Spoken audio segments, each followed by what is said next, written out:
graphic violence. It will contain virtual blood. It will contain adult language and simulated adult content. Also, music and images that I do not own the rights to. I am just a fan, and this shit is a hobby. Alright, if you don't like any of that you hear, shut the damn thing off now, so the rest of us can try to enjoy the show. Alright, whoever's still back, let's get our broadcast started.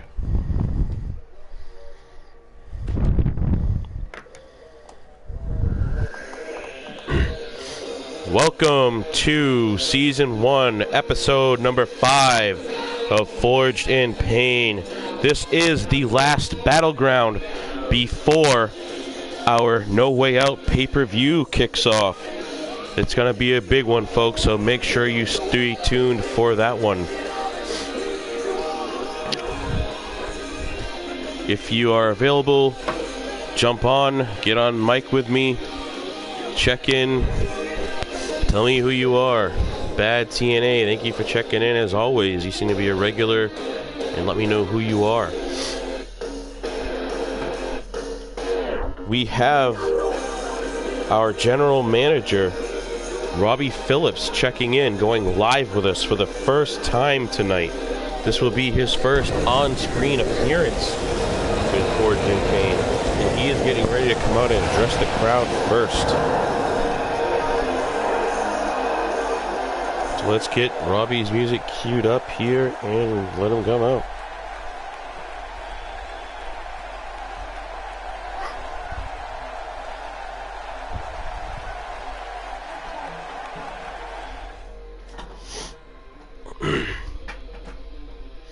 Robbie has been busy on tour with his band Eye for an Eye. We play a lot of his music here on Forged in Pain. And of course, you can tell why, because he is our friggin' general manager. There's a good look at Robbie here. He's getting ready to come out. Not exactly sure all of what he has to say tonight. I think he plans on addressing this situation that has come up with Blade Wyatt. If you guys have been following the page, a couple days ago, he was actually seen being escorted off the premises by armed security. That was actually the state police and security guards came in and escorted Mr. Wyatt off the premises. There was some reports of, I think they said cocaine and crystal meth, plus maybe even some illegal weapons. Heard that there was something about an AK-47 and possibly some other small arms that Mr. Wyatt had with him. We will release other news as it comes down to us. So stay tuned for any other updates that we get. And here we go. Looks like Mr. Phillips is getting ready to come out and address the crowd now. So I will shut up and let the man do his thing.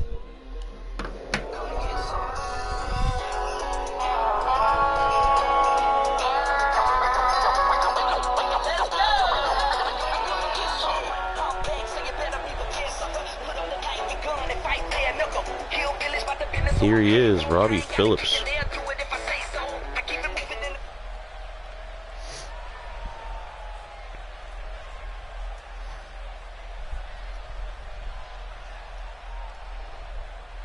First off, thanks each and every one of you for coming here tonight. Without our fans, Forged in Pain is nothing, dog. To get this out of the way, yes, Blade Wyatt has been released from our roster due to the allegations of drugs and illegal firearm possession. We have no further knowledge at this time. So now, on to what really brought me out here. This latest attack on Colt Shields. Since Colt cannot compete tonight in his scheduled match due to the attack, I figured it'd be perfect time to give a preview of one of the matches for No Way Out. It'll be the Soulsworn versus Havoc tonight. But check this out, though. To ensure a bit of retribution of sorts, my personal bodyguard, Jay Stone, will be joining Havoc tonight, making it a handicap match. Have fun, Soulsworn. You asked for it. Enjoy tonight's show.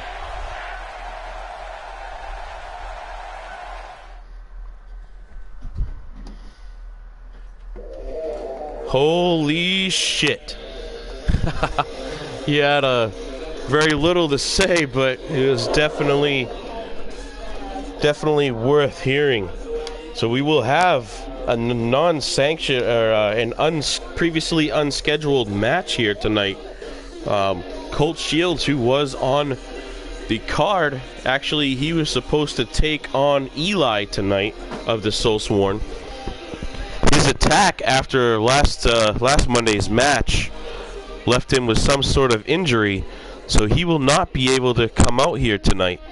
So at some point tonight we're going to have a match that'll feature the members of Havoc, that is Facade and Michael Blaze, along with Robbie Phillips at Stump. His own personal bodyguard, Jay Stone, will be joining Havoc tonight to take on two members of the Soulsworn, which it's probably going to be Eli and Akane.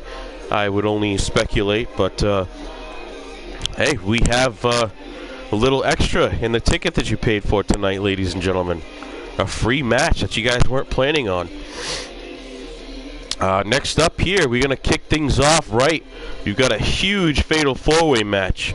We finally put Will King and Trey Jeter in the same ring, folks. We've been waiting for this. The smack talk has been going on long too much. The tweets back and forth. They've been calling each other out, showing disrespect. They will finally be in the same ring together. I don't know if they're going to lock horns right away. They've got Josh McCormick and the Stud coming out here in the ring with them together. So at some point, it's bound to happen. King and Jeter are bound to throw down here tonight. It'll be a preview of their big match, the cage match, at the pay-per-view No Way Out. So a little bit of a taste here, again, of a match of things to come.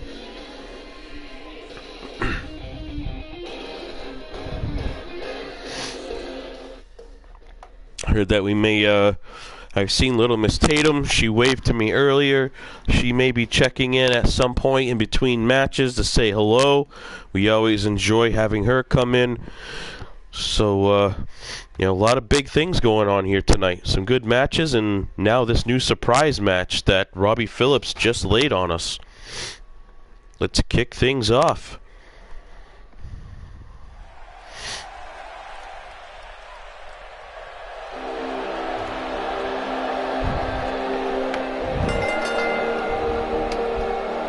Here we have Josh McCormick coming out here first in this Fatal 4-Way. Exciting young man. He's only been in one or two shows that we've run this far, so not a lot of experience, but we are definitely looking forward to him coming. Another one of our English members of our roster. I'd have to look into that. Aussie, I believe. I will double check and make sure that is released to you once I get a chance. Nonetheless, Josh McCormick is out here first, joining the fray.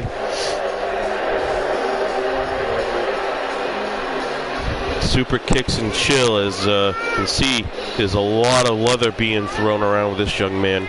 He likes to catch you square on the chin with that big kick of his, similar to we see from Brandon Washington. Not quite as devastating, but it'll definitely knock your block off if you run into it. Coming out here now, we have the incomparable Trey Jeter. Trey hasn't been featured in a match yet, but hold on a second, I just saw someone was sent me a tweet. We have Bad TNA 78 checking in again with us. Like I was saying, Trey Jeter, big things come from this man. He's been all over the world in different E-Feds. We're happy to have him as part of our roster. finally coming out here and be throwing down in a match. I've been really looking forward to seeing what he can bring live. Very exciting style. He kind of,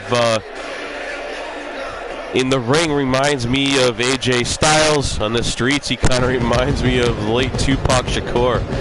This fiery young man, very passionate in the ring, very passionate on the mic. Apparently doesn't feel that Will King has the same passion anymore. Says that Will King is just in it for the money, and it's not about the people or about the hip-hop industry.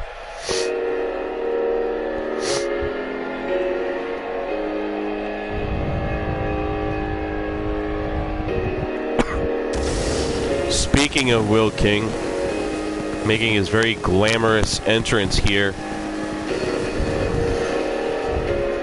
Very flashy. Don't let that fool you.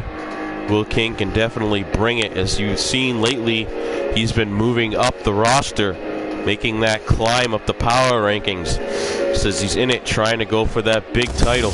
He wants that gold around his waist to go with the gold that's in his pocket, ladies and gentlemen.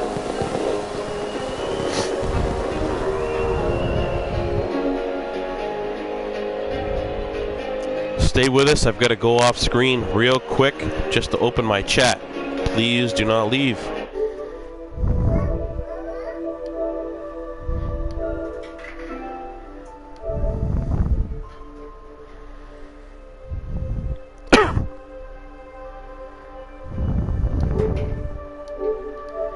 All right, thank you for staying tuned.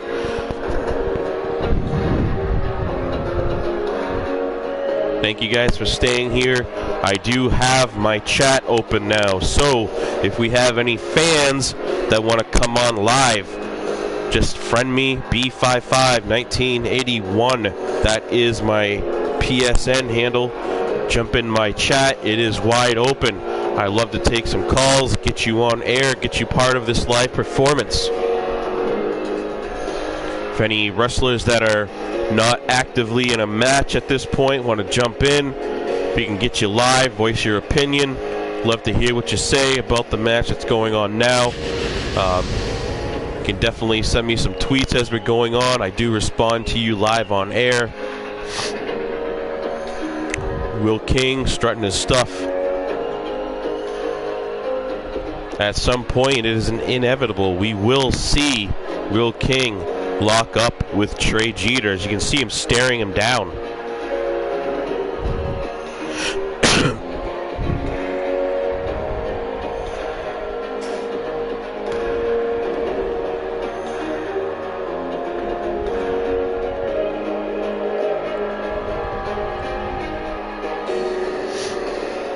Just heard that we may be having Eric Willie coming live with us.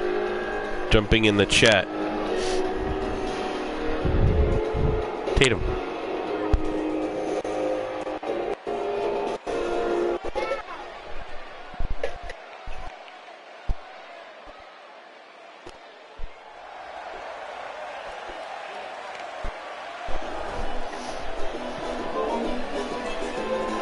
Here comes the man filling the fourth corner of this fatal four-way.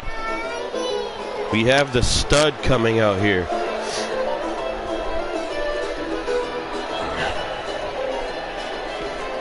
Apologize, stud, but we've already seen this entrance. We're gonna kind of gotta blow through this on you, get the action going. Trust me, we'd love to watch it if we hadn't already seen that entrance. We want to get things rolling here.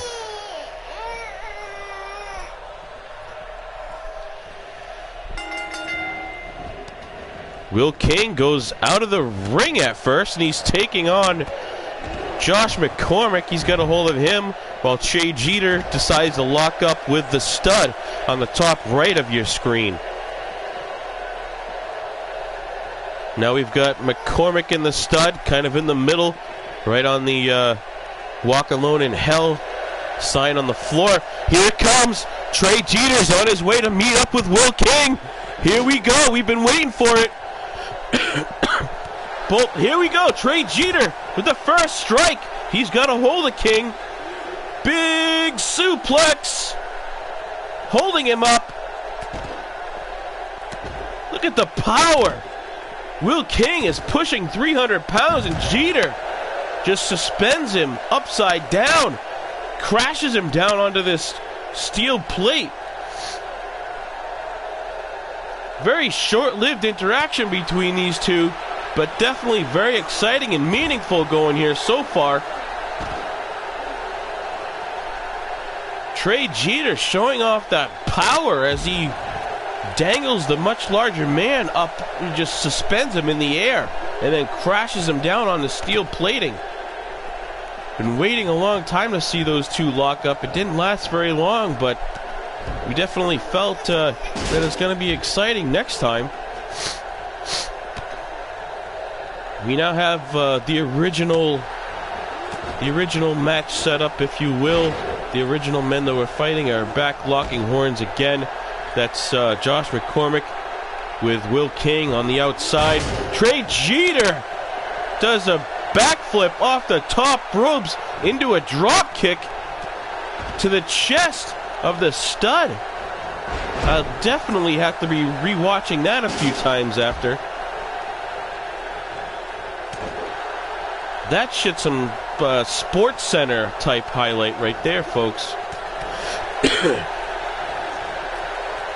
See if we can get the talks going again with ESPN. Stud getting tired of Trey Jeter throwing him around, decides to roll out of the ring, gets himself some separation, but not very much there as Jeter back on him.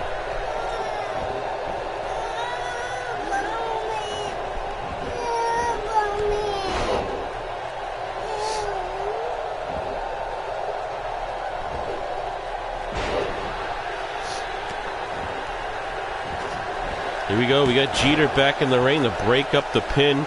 Will King almost took a fall right there. Now we got Trey Jeter locking up with Josh McCormick.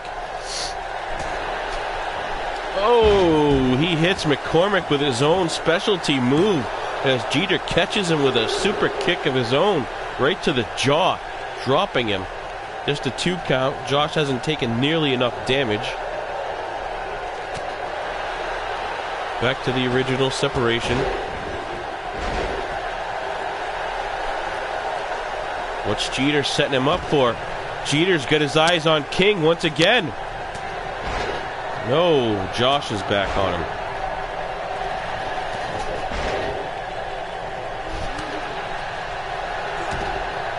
Trey Jeter there, once again trying to get his hands on the King. Josh kind of broke things up. Now the King rolled out, biding his time. You see at the top of the screen the Stud trying to get back to his feet. Here's another pin, broken up by the Stud. Here we go, folks. Jeter and the King. Jeter, that spinning DDT. King out on the apron. Oh, Kinshasa, that running knee from the Stud. Instead of going for a pin, he's trying to work on Jeter here, who would just break it up if he did go for the pin. It's a pretty smart move on the Stud's behalf.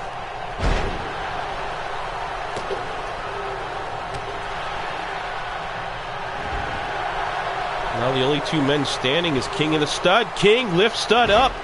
One-handed choke slam, sort of had that leg cradled to support it. I don't know if he needed that leg to cradle, but it definitely helped conserve some energy for later in the match. Again, I apologize for the coughing. Living up here, up north, it's kind of cold season for us. We've been in the negative weather. I'm sure some of our other listeners can appreciate that.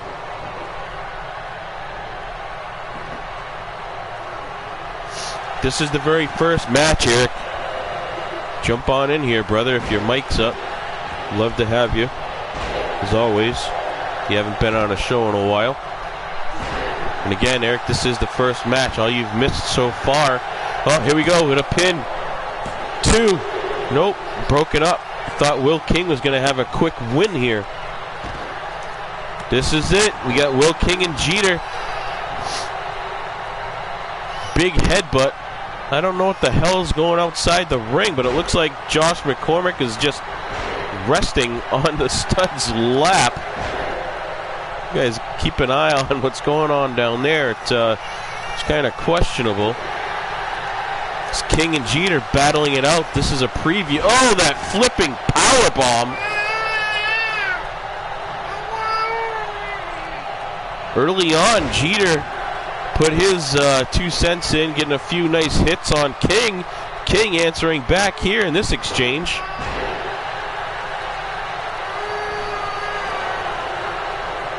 Oh, a huge tornado DDT.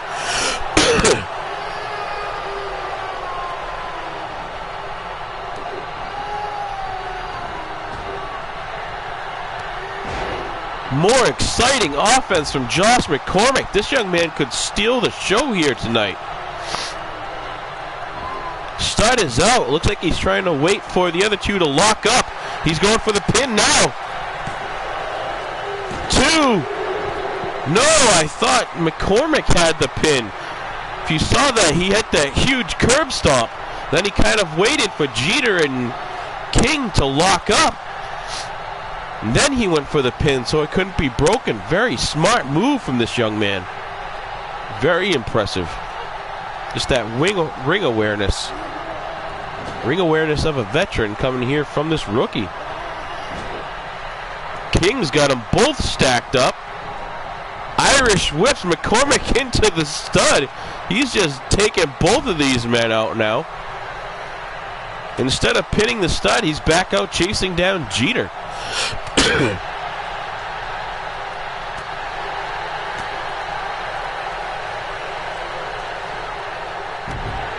All right, Eric, we look forward to you jumping in here with us whenever you're finished up with that task that you're working on. My mic is always welcome to you, brother. And anyone else that may be watching the show.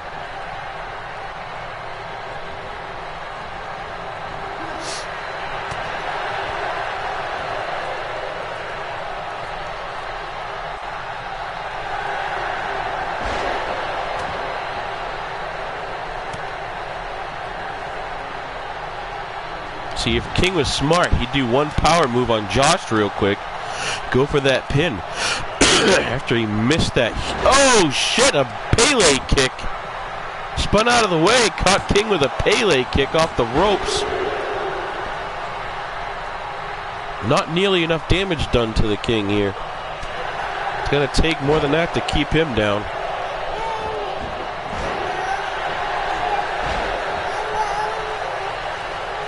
A lot of pins going on here, but they just keep getting wasted and broken up. Oh, a lion salt coming from the stud. What's this? Looks like I'm seeing some blood here. That brain buster just split Josh McCormick wide open. He is laid out. King needs to make a pin of somebody right now. Jeter's down and McCormick's down. Will King needs to make a pin, but he rolls out. What is he doing?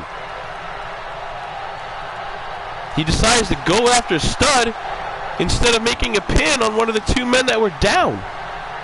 That could have been a win. He just split McCormick wide open. He had an easy win. Very questionable move there from King.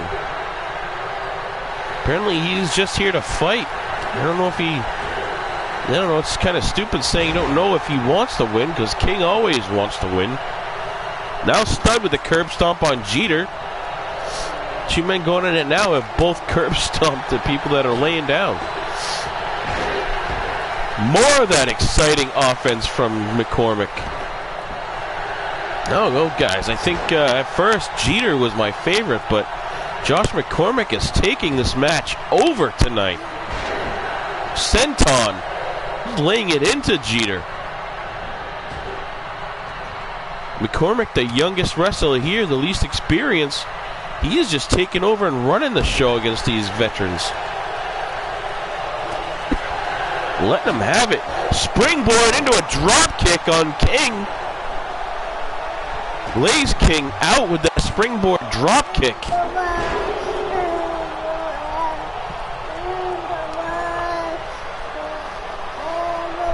Sissy's getting it.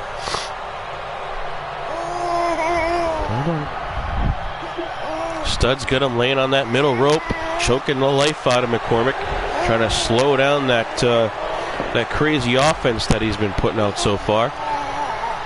Now the veteran Jeter comes back in here. He's got Stud kind of perched up, facing out of the ring. Gets him into a sidewalk slam, but he slams him down on the top turnbuckle. I thought he was going for an avalanche sidewalk slam, but instead he drops him on that turnbuckle and lets his weight carry him down to the mat.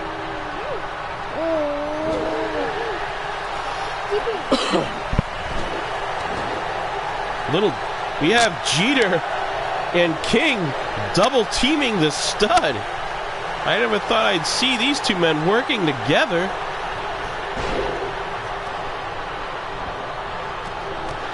Stud with a GTS and then a kick to the face on King.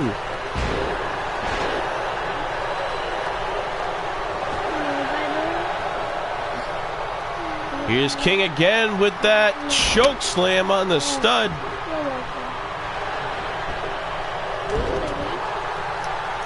Jeter was going for that forearm, but King pulled McCormick out of the way, kind of saving him here. Now Jeter back on the offensive.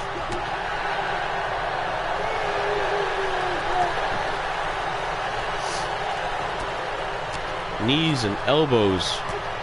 Back fist into a clothesline. King trying to steal the thunder here. And Jeter did all the work, and King just tried to come up with a quick pin on him.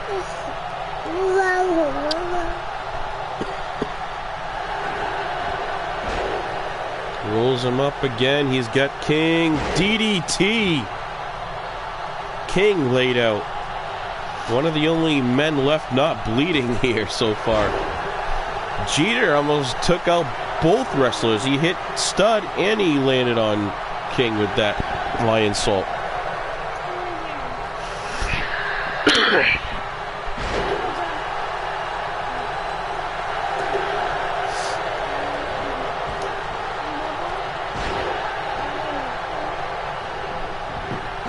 Stud laying with the pin. He's not going to work. McCormick's still up. McCormick wants this damn match himself.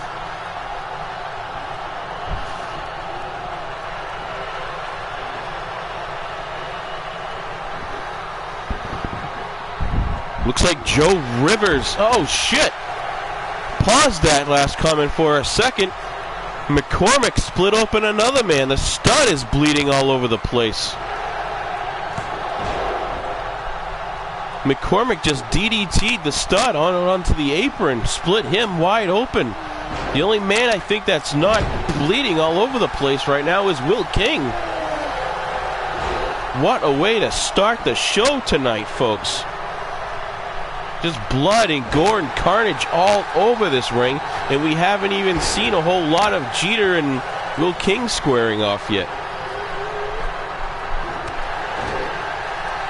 As I was getting into it, looks like Joe Rivers has entered the facility. He is here. We have that rematch tonight between him and Louis C. Trey Jeter just gets avalanche falcon arrowed right onto the Stud, putting both men out. Josh McCormick comes up with a huge win, folks. Did you just see that?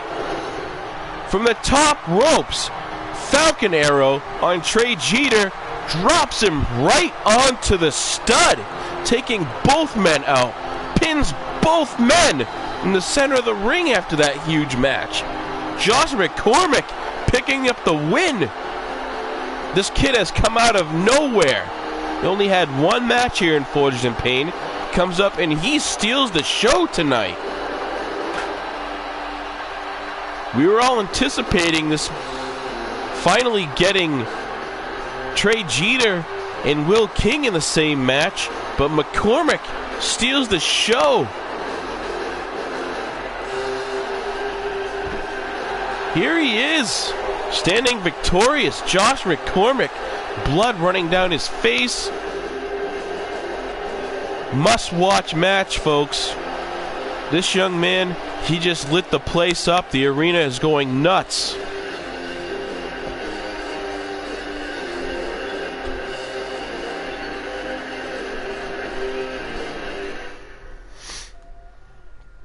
I don't know if we're going to be able to top that match tonight, but it is definitely two men that can turn it on and try to beat that. We've got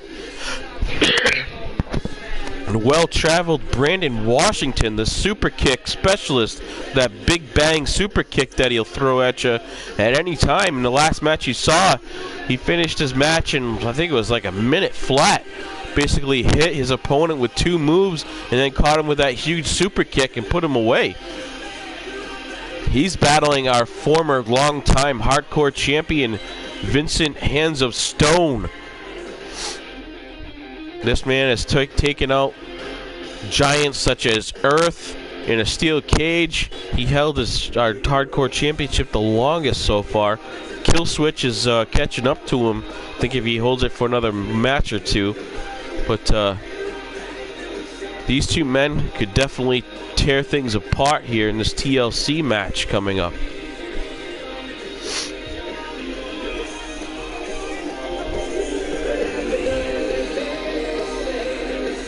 Joe Rivers just sends out a tweet here talking to Josh McCormick. How the hell are you going to steal my finisher? I don't know. You guys might have to meet up each other here in the future and discuss that. That would be a hell of a match. Josh McCormick reminds me an awful lot of a young Joe Rivers. Some of the moves that he pulls off and the strikes. That could be an exciting match in the future before Rivers leaves us.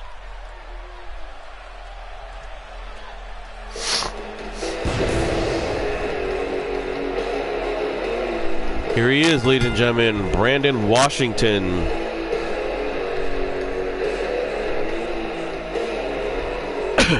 He's a very busy man. He's all over the world in different promotions, so he doesn't have a permanent contract with us. So it is nice when he can come in here and bless us with his abilities.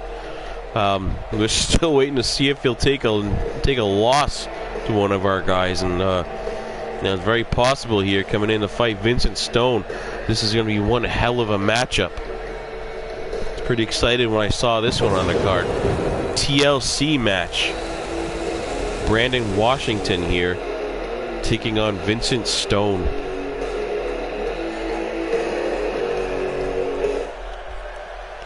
At some point, Joe Rivers, if you're still here with us, I'd love to have you get mic'd up. If you get a chance here before we kick things off, I've got an open chat line right now. You are more than welcome to jump in the show with us.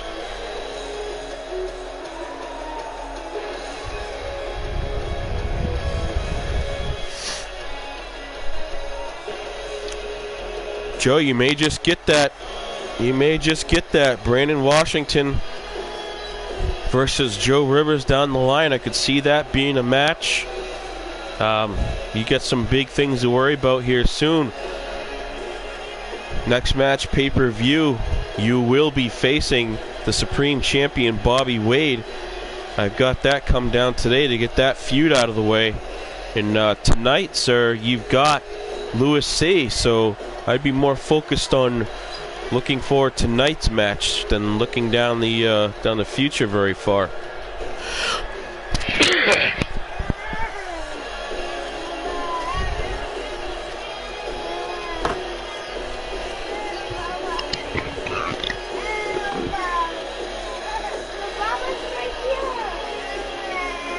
Sounds like we may have Eric with us now, ladies and gentlemen. I'm getting something over my feed. Other than crying babies from the audience, I thought I heard something else going on here in my headset.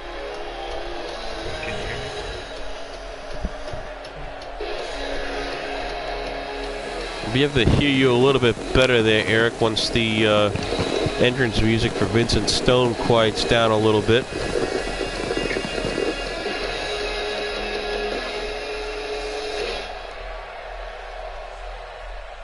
Here we go. I do believe we have Eric Willie mic'd up with us.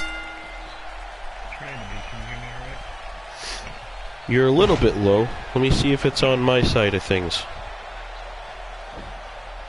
I got mine on full blast here. The guys that are listening, can you guys confirm whether you can hear me well or not? Joe, are you able to hear Eric on the mic very well?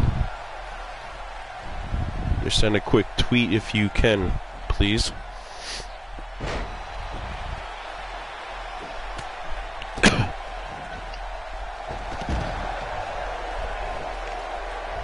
Were you able to catch that last match, Eric? Only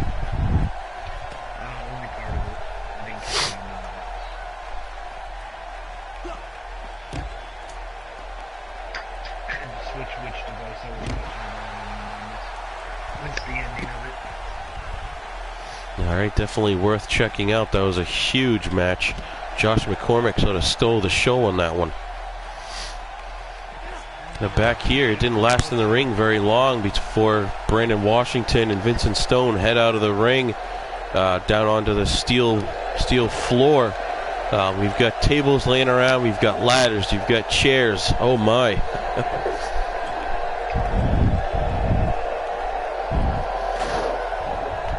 Vincent Stone coming out here, getting a table set up in the ring, I thought for a second before he jumped back out, and I don't know, maybe he plans on throwing Brandon. Oh, a sling blade drops Brandon Washington right on the steel floor.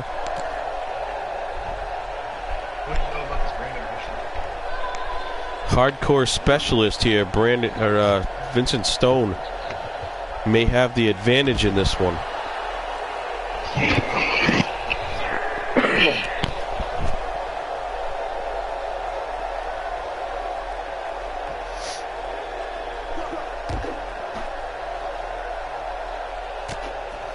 Nice close-up view here showing the action.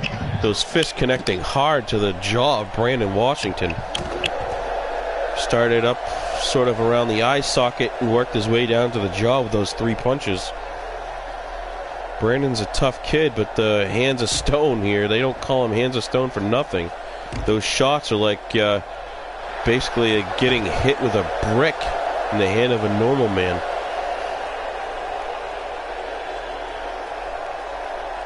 Not sure where Vincent's going. Looks like he's heading over to that ladder. He's got Brandon laid out, grabbing that ladder. And he's got the ladder and the table set up in the ring here. Not sure what he's got planned with this hardcore. He's got the ladder on top of the table. He's going for the briefcase. He's trying to pick up that win. Normally we'd see Vincent going for some sort of doing some damage right now, but he's going for an early win.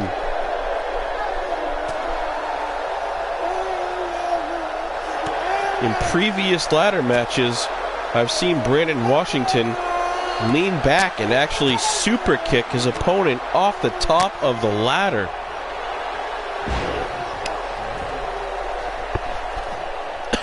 Here he is. Brandon's on top. What a move. He just twists, splash from the top of the ladder. That ladder's what, 15 feet tall? Phoenix special, 20 feet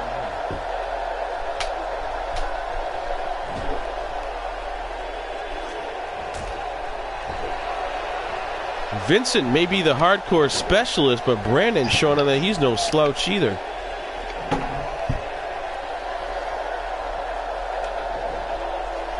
If I was Brandon right now, I'd stand him up and try to get off that super kick. And then go after that briefcase.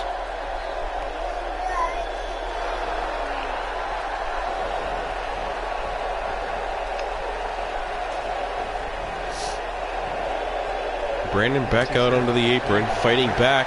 Springs off the top rope, catches him with a knee. Right now is a perfect time to go. This could be over. Flying knee off that springboard off the top ropes. Looks like it's over. He's almost got it. He's almost got it. It's over. No, he lost it. I thought it was off. I thought he had that last knot out. Here you go, Brandon. Right back after that briefcase. It's done now. He just kicked him off the ladder. It's done. There it is. Brandon Washington able to overcome the hardcore specialist Vincent Stone, pick up the win.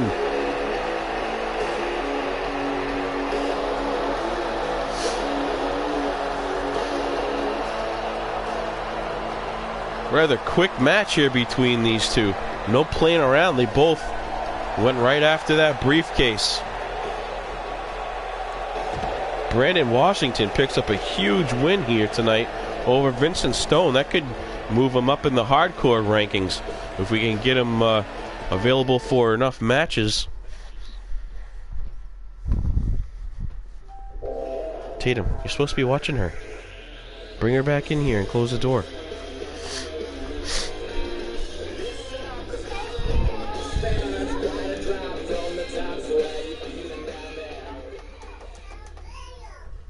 On to the tag division here next.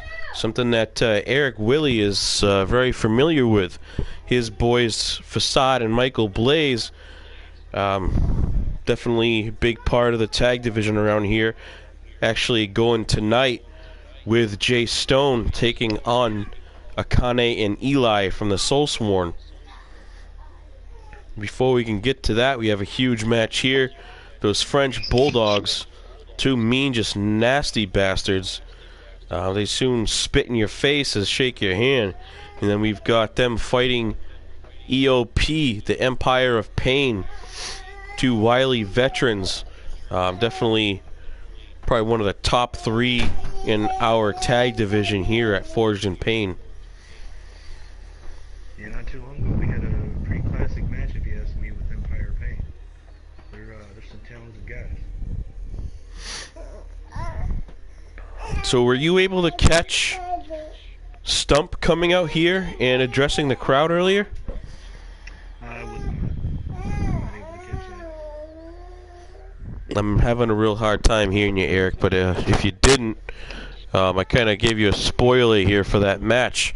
We didn't have a match scheduled for Soulsworn or for Havoc, but he came out and announced after the attack, after last episode, Eli attacked Colt Shields after his match with Akane, after he tapped out Akane.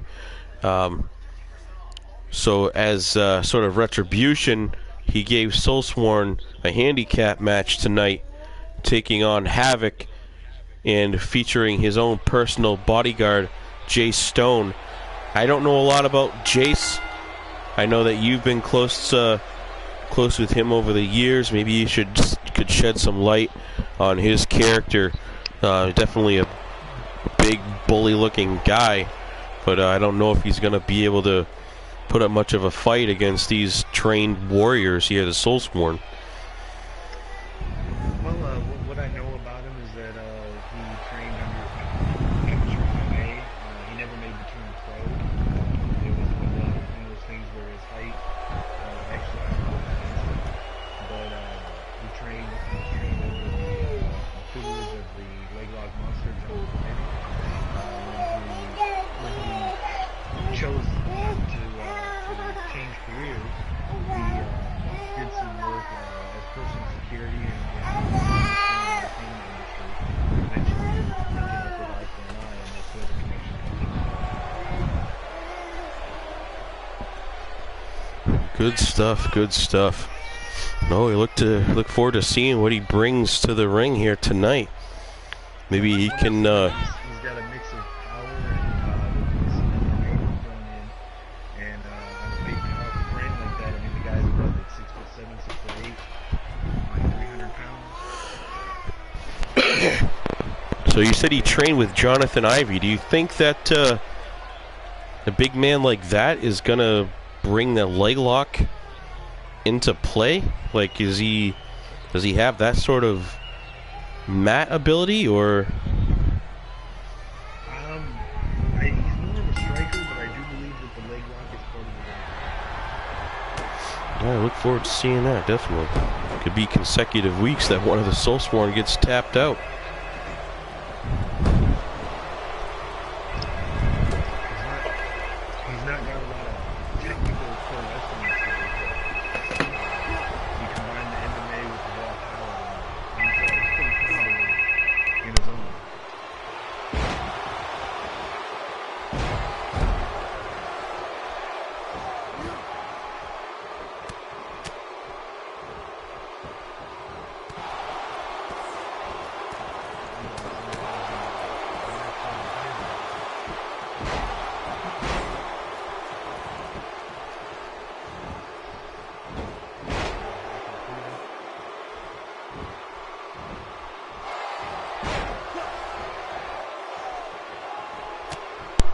sorry, I get a phone call here. I gotta go off the mic for a second, guys.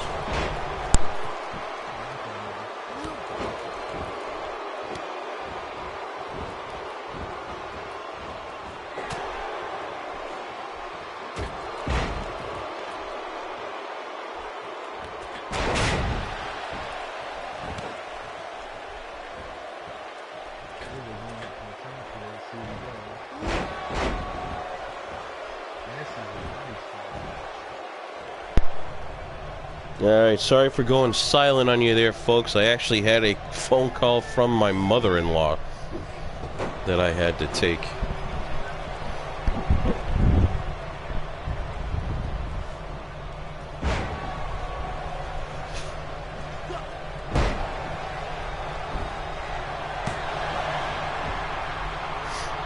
Looks like Joe Rivers is finishing up, signing some autographs outside, but he is definitely here. His huge title defense tonight. Louis C. came up and turned in his rematch clause. I guess that was worked into his contract that if he loses a title challenge, then he gets a rematch, similar to the way that if a champion loses his belt, he can turn in and get an immediate rematch if he chooses. Louis C. sort of has that clause in his contract for challenging for belts as well. Kind of a unique stipulation he has there.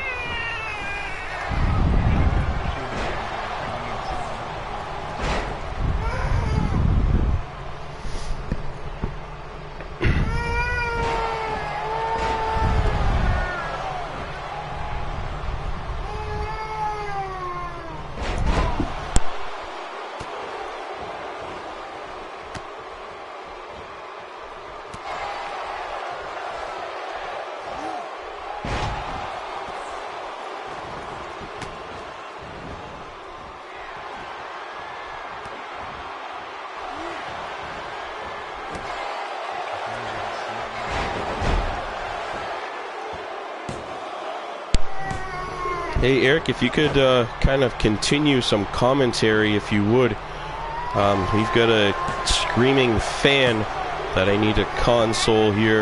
You can probably hear her in the background. I'll be back in probably 2 minutes, folks. Enjoy the show. I will get some sound back on here for you guys.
Alright folks, I am back. Thank you for covering for me there, Eric.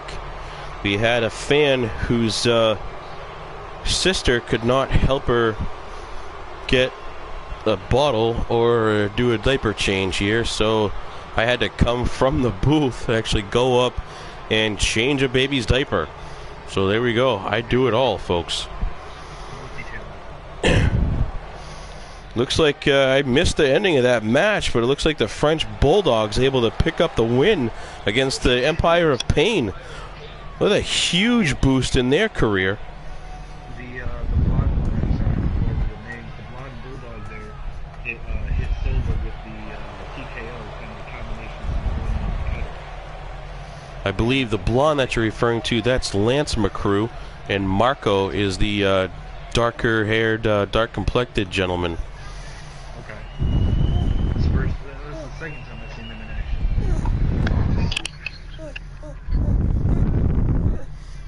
What up, Money? Thank you for checking in. Appreciate the support. Like and sub to our channel. Follow the rest of the story through our Facebook page. That is the Forged in Pain Battleground group page. Follow the storylines that are going on. Next match up here, we've got Killswitch Joe, our hardcore champion. If you guys haven't followed our show, we have a hardcore title defense on every Battleground episode. That belt is always up for grabs. Stump, I guess, was a huge, as he was building our show, he was a huge fan of the old WWE 24/7 sort of scenario for their hardcore match. So he wanted to do something as similar to that as he could. So our title is just up for grabs on every show. So these champions that can carry the belts to multiple shows against multiple opponents, really making their money's worth here. Definitely earning their paychecks. Again, Killswitch is defending his title tonight against Brandon Wheeler. This man came up on last show, episode 4, and the reason he's getting this title shot tonight is because on episode 4, he put up a win in like under 2 minutes. And he was able to just beat down his opponent, Caleb. So, I mean, that's a new record for Forged in Pain. So Stump decided to give him a shot at our hardcore title.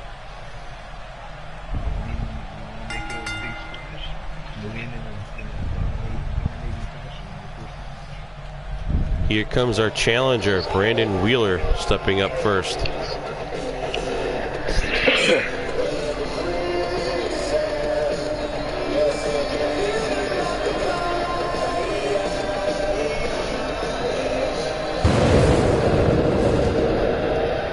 This kid's got hardcore written all over his face.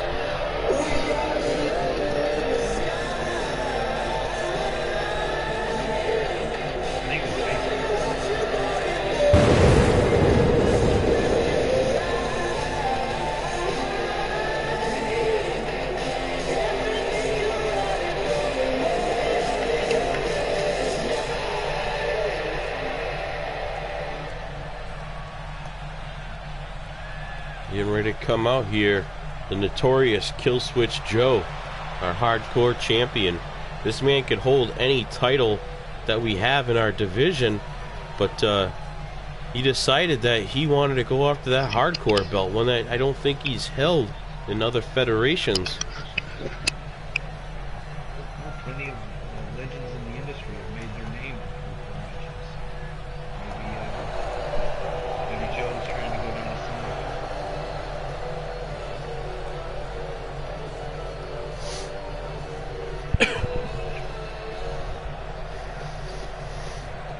Now, a lot of people don't see Killswitch without his sunglasses on, but he's always sports that guy liner, if you will. He runs it around his eyes, and it sort of makes him pop. It kind of actually works for him, gives him that sort of fierce punk look. He's a huge fan of Joker. And I mean, you can see from the tats that he has on him, so maybe sort of a reference towards the Joker, I guess.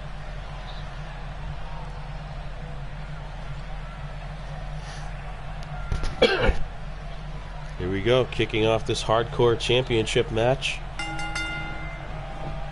Brandon Wheeler diving out of the ring. He's going for a weapon right off the bat. Kill switch, not going to let him get to it. Steals the chair right out of him, right out of his hands. With Brandon's hands still on the chair, he pushes it back into his face. The veteran Killswitch Joe taking advantage of the lack of experience here from Brandon Wheeler. It's definitely a lesson learned for him. Make sure you have spacing before you go for a chair shot, apparently.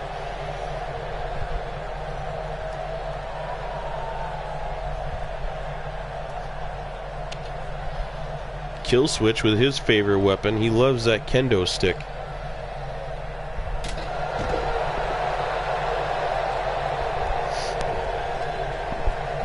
We just had a fan looking for my PSN handle. That is actually B551985, Joe.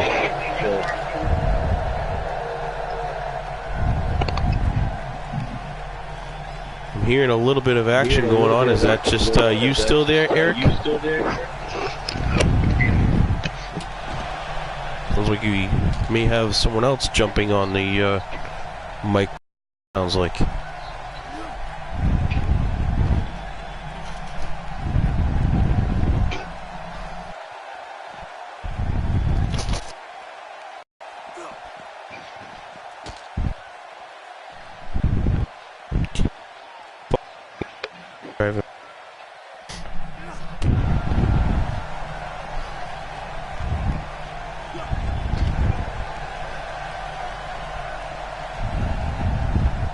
Alright, Joe, one more time.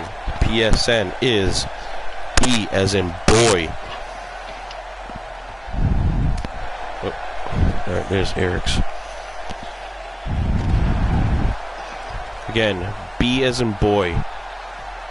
551985.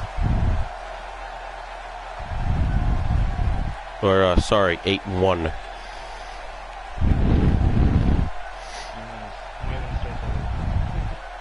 Yeah, B551981, Joe.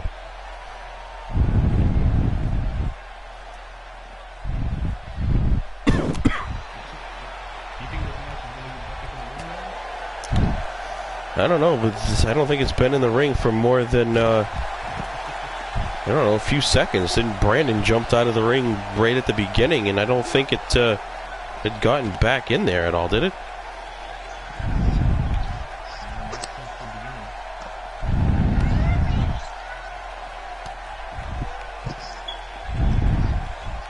Sounds like we got another, is it a fan or a wrestler that jumped on the mic with us? This is Rivers. Holy shit, we have the Battleborn champion Joe Rivers mic'd up with us. Joe, welcome to the show. Getting ready for a huge title defense tonight at the end of the match and the main event. How are you feeling about having to defend it on consecutive weeks? For it, but I don't feel that Lewis C can handle 3 weeks in a row with having to face me and not lose again.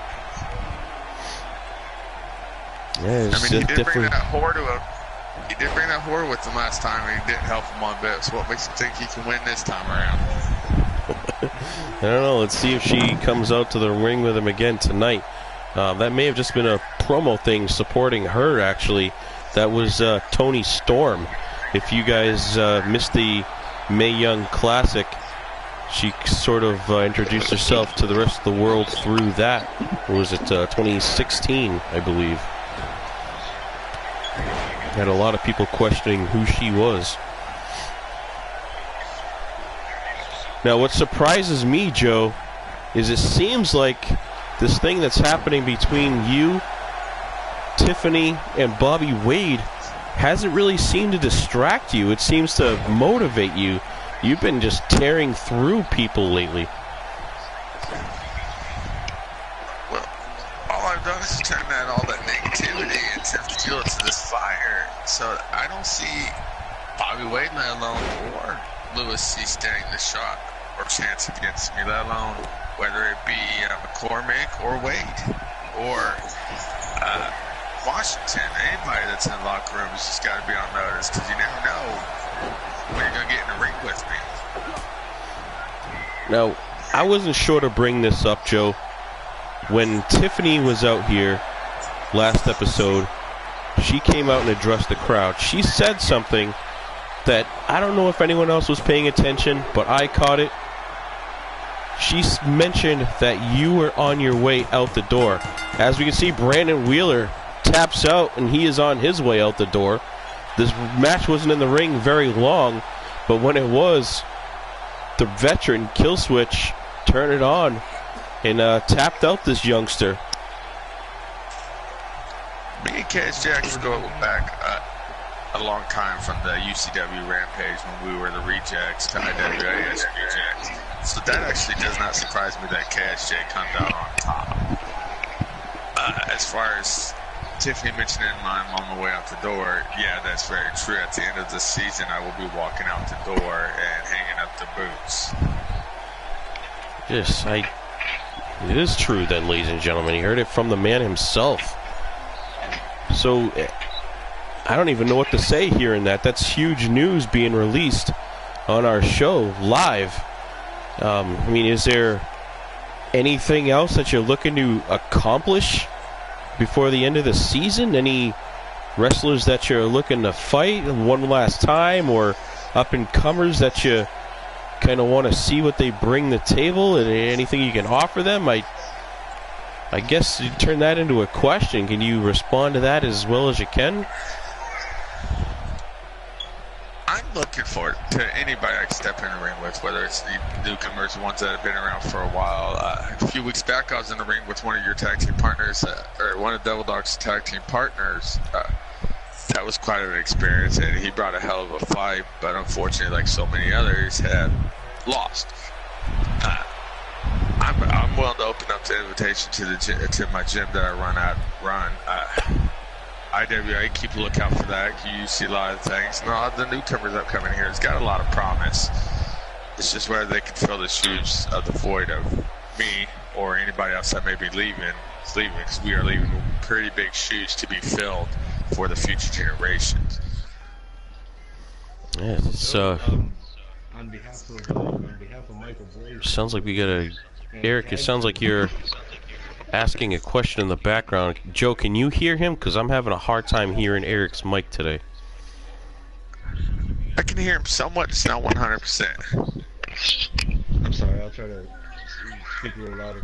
I was going to say, on behalf of Michael Blaze, I'd like to see a match between you and him, see if we can put on a classic before you retire.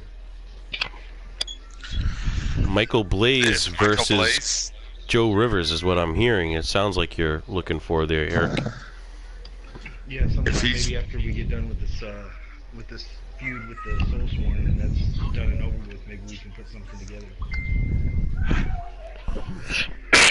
If he's willing to step in the ring and thinks that he can go toe-to-toe with Rivers and bring it on, let's go. Well, we'll have to talk to Stump. That's an intriguing match.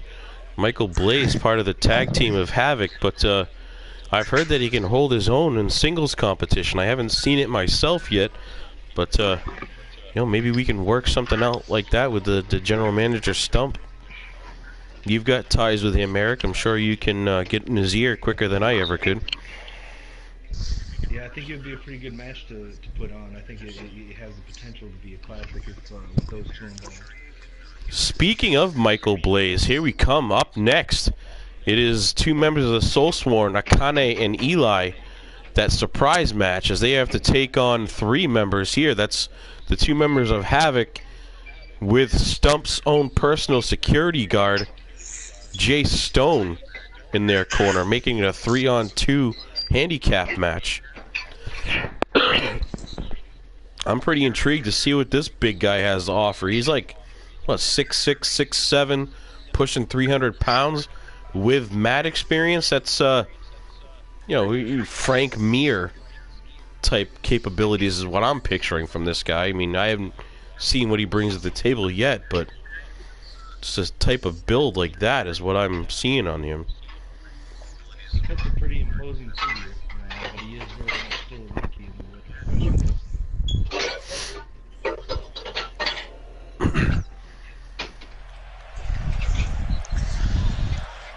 This match was not on the original card, Joe. It sort of Stump came out early on. I don't know if you were watching on your way into the Coliseum, but sort of got surprised when Stump came out and set this match up on us. Soulsworn supposed to have the night off, but they sort of got hit with this as retaliation from the attack where Eli attacked Colt Shields after his match. So now we will see them, our tag champions, tonight.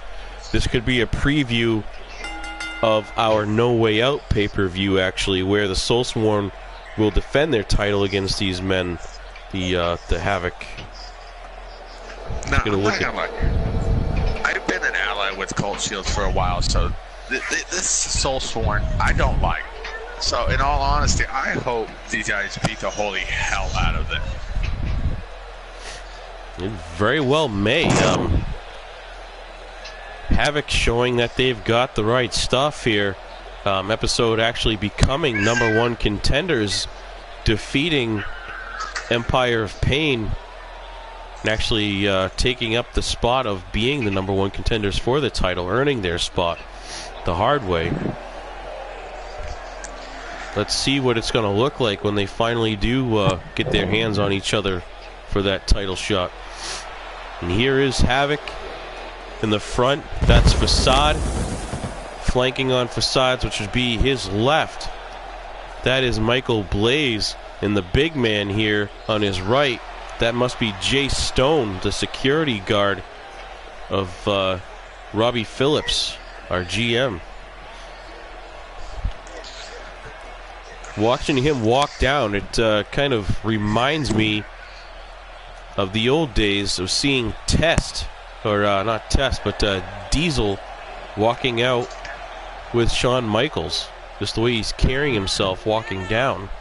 I mean, the robe kind of changes that up, but sort of a Mark Mero style, but just watching him, his presence, that strut that he has, definitely has confidence.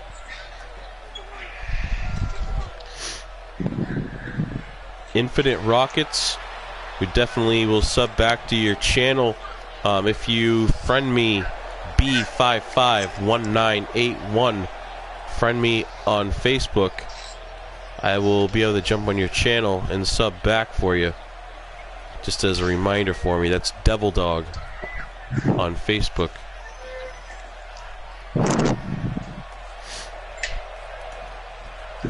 Looks like Eli and Facade will kick things off.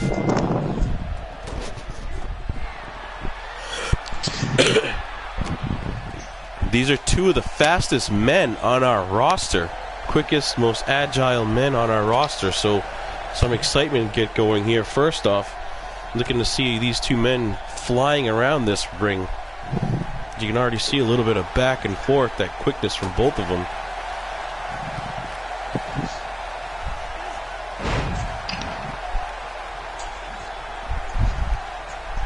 I've noticed that not a lot of people since his release has actually talked about it. So I will be the one that has the balls to say something about it. And that's Blade Wyatt. I'm actually real shocked there. Blade Wyatt, I go back not too long ago in the Gore tournament before it became ECCW Gore. I went up one-on-one with him. I beat him. No big deal. Now I'm tag team partners with him in GPW. Yeah, GPW, where we're now tag team partners along with Mason Prescott and a team called MK41. I've gotten to know him from traveling on the road, so I'm actually very shocked to see that some of his defenses coming back. I wish best of recovering back and getting back here into the FIP, because when he comes back, everybody knows that he's just going to be enforced. He's a nasty man, dude. He's one of our top guys here before the release of this. There's nothing been official just that Forged in Pain, Stump doesn't really play with that. He has these allegations, especially once cops get involved. We don't like them being around much, so we kind of let them do their thing, and we're waiting for official word. So, in your opinion, do you think that the drugs and firearms Blade had on him, first of all, do you think that that is actually true? That he did have them on him? Or does he use them? Does he sell them? I don't quite know what to make of that, and it sounds like you've got more experience with Blade than I do. Blade has made a lot of enemies over time by being just this massive guy that will lay you out. I remember not too long ago going out to the bar with him and seeing him not even bothering anybody, and this guy just comes up and starts trying to pick a fight with him with a knife. Blade carries firearms as personal protection, that they are actually registered. Drugs, I don't see too much.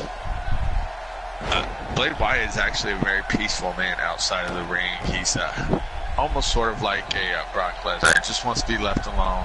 Doesn't like too many people. But if you don't mess with him, he's not going to do nothing to you.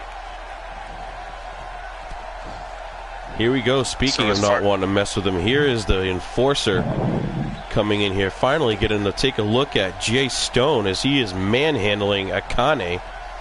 Michael Blaze put some damage on Akane here. Now Jay Stone gets his hands on him, just throws him. He had him up sort of in a crucifix power bomb I thought I was going to see, but instead of delivering that, he tosses Akane across the ring. I meant that's just pure strength. Let's see what he can do against the speed of Eli here. Not faring so well in the beginning. Eli catches him with that step-up enziguri. I'd hate to beat Eli if Jace gets his hands on him, though. Look at the size of that guy's hand. His hand is bigger than Eli's head. Can you imagine getting a fist like that across your face? Well, my question is Jay Stone in relation to Vincent? Related to who? Vincent Stone. Vincent Stone? I don't know. I don't know. We had Vincent in a match earlier, if you were following them. I'd have to ask Vincent. You know what, Eric, if you're still on here, maybe you know, is Jay Stone any relation to Vincent Stone?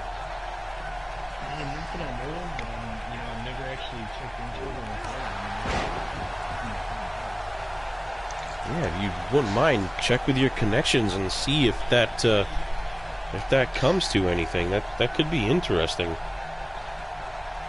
Now we got Michael Blaze back in here, man. That Eric was talking about trying to set up a match between you and him.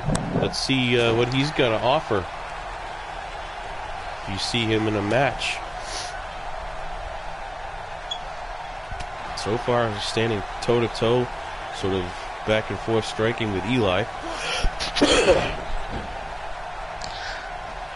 I've been in a ring with Eli, and I don't think it was not that long ago, and I believe it was here at FIP or one of the other many organizations that I go around to.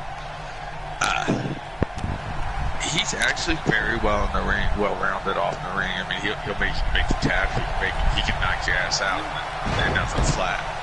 Oh, as you see here, Michael Blaze hits him with that Spanish fly. I believe that's one of his signature moves. I see him pull that move off an awful lot.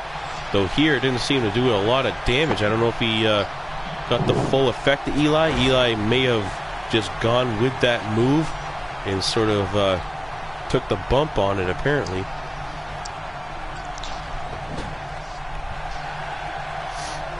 Let's see that double team move here. This is what Havoc is known for, that tandem offense. Facade's back up now. He's not done. That's shades of the Young Bucks right there. More bang. They hit him with it.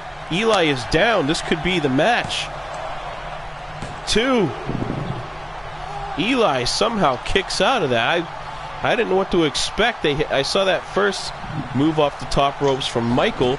And then all of a sudden, Facade jumps right back up there again and sort of does a sunset flip off the top onto him.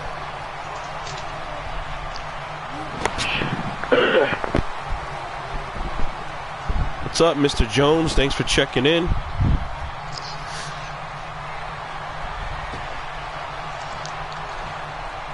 After watching a little bit that Blaze was actually in the ring, I want to see more of him in the ring actually as he tags in.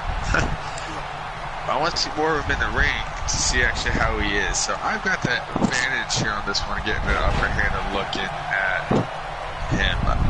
Now hopefully Mr. Wiley will actually pay attention to a true champion that's coming into the ring later. And you can see exactly what I'm going to do to Lewis when we cross paths again.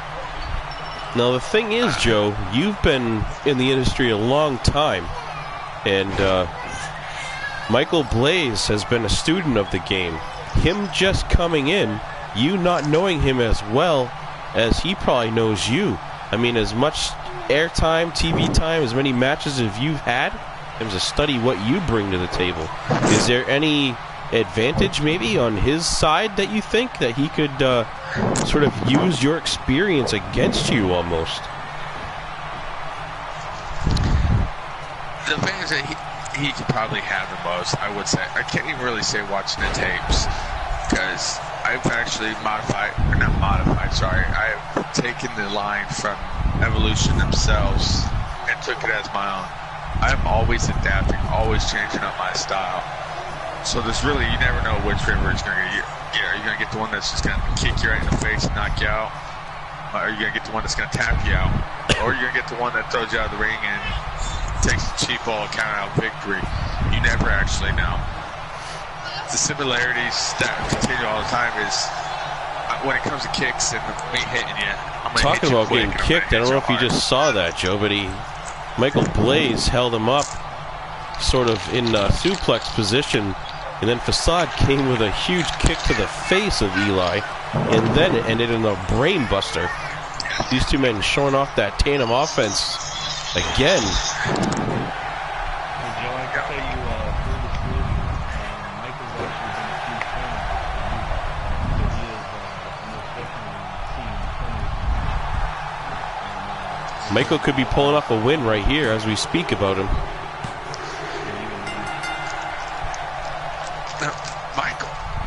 Michael and his tag team partner, I followed them since I actually started. I've had my eye on them. It's just like I've had my eye on a group that very soon will be making a huge impact in Gore. Those guys they are actually one of my proteges I've got, along with another guy named Travis Carter. I'm telling you guys that now, if you guys ever need or want somebody to help train alongside with to get you to that next level, hit me up and I'll be more than willing to get you there. Possible future three-man tag. I mean, if you and Mr. Blaze hit it off after you guys throw down in the ring, maybe we could be seeing you teaming with Havoc in the future. How would that look in a three-man tag match? Or a six-man tag, rather. That's like, you never know. Because a six-man tag is just as chaotic as any kind along with just any type of any multi-man match is chaotic. Because you never know what's going to happen in those. Here we take a look what could be the next tag champions if the results are the same at the pay-per-view. Havoc comes out here. And mission accomplished, ladies and gentlemen, as they lay waste to the Soulsworn. This intimidating Jay Stone dealing some damage, but most of it was done by the team of Havoc. They were out here. They definitely were exciting. That tag team tandem offense that they pulled together comes up with the win. If this same scenario plays out in a week, we could have new tag champions. And I'd be okay with that. I like this tag team. They're full of high energy. I see now we got that POS of Wade coming down for his match now. Yeah, Bobby Wade up tonight has his hands full with Crimson Cade.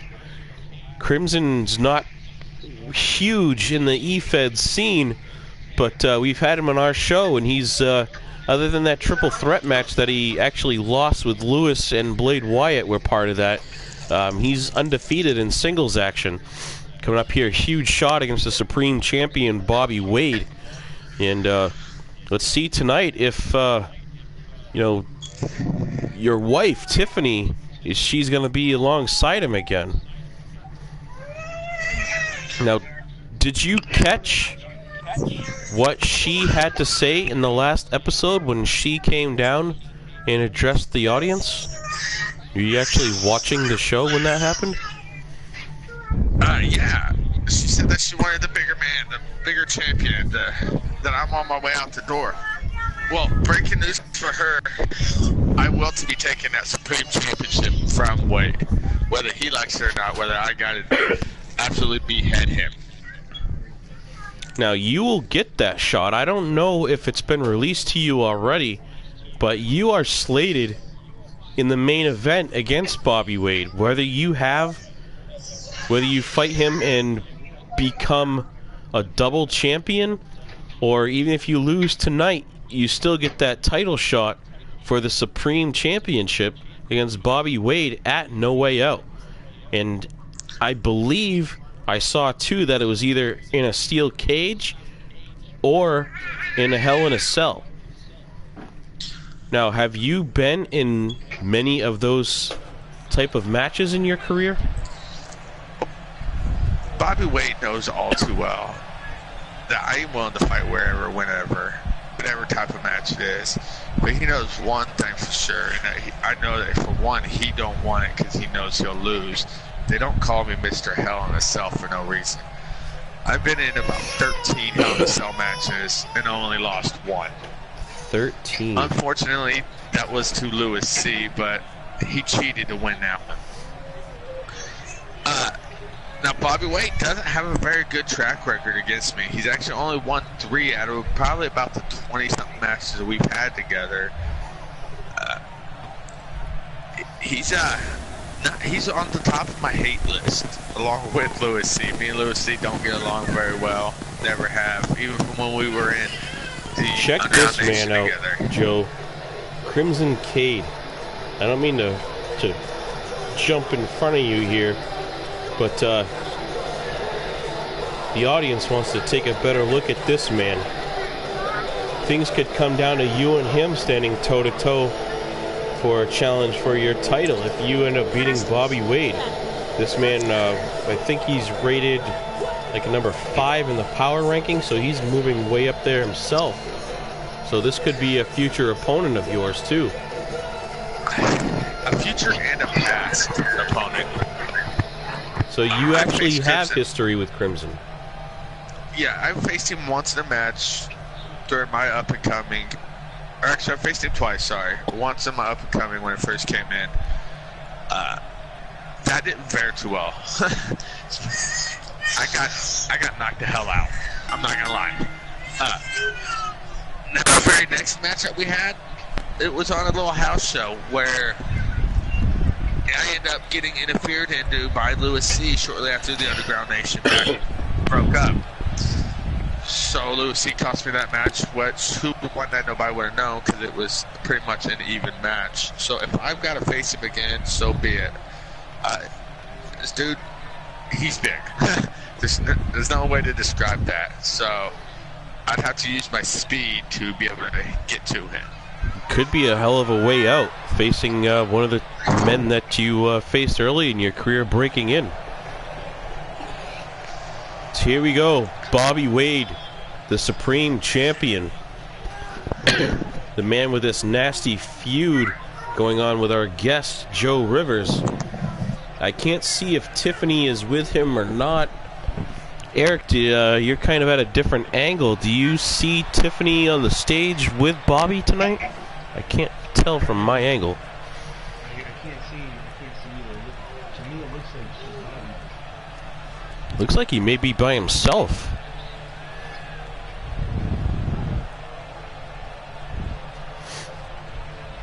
Nope, there she is. Tiffany is with him. Joe Rivers has left the chat. He's going to get ready for his match. Hell, he may be on his way out to the damn ring to jump in Bobby's face right now, for all I know. Sort of left us there rather abruptly.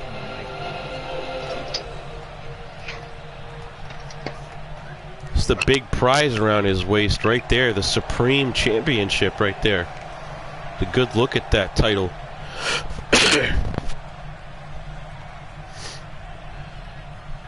The man on the outside, Crimson Cade, taking a good look at it because it is his favorite color. It is that crimson red. How good would that look around Cade's waist? Cade starting things off early, takes the champion, spins him around, and just plants him on his back. Bobby Wade, again, another huge man, pushing 300 pounds, just tossed around by Crimson like he's a freaking ragdoll. Bobby fighting back, though, showing why he is the champion here.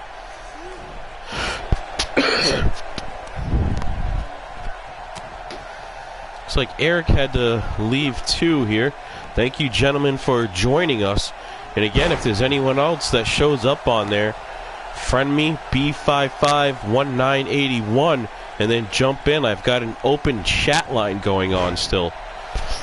I'd love to have the guests here, fans, wrestlers that aren't looking to jump in and get some airtime. Bobby Wade comes up with a crushing elbow to the side of Cade's face, but Cade seems unfazed. Just tosses Bobby back down onto the mat.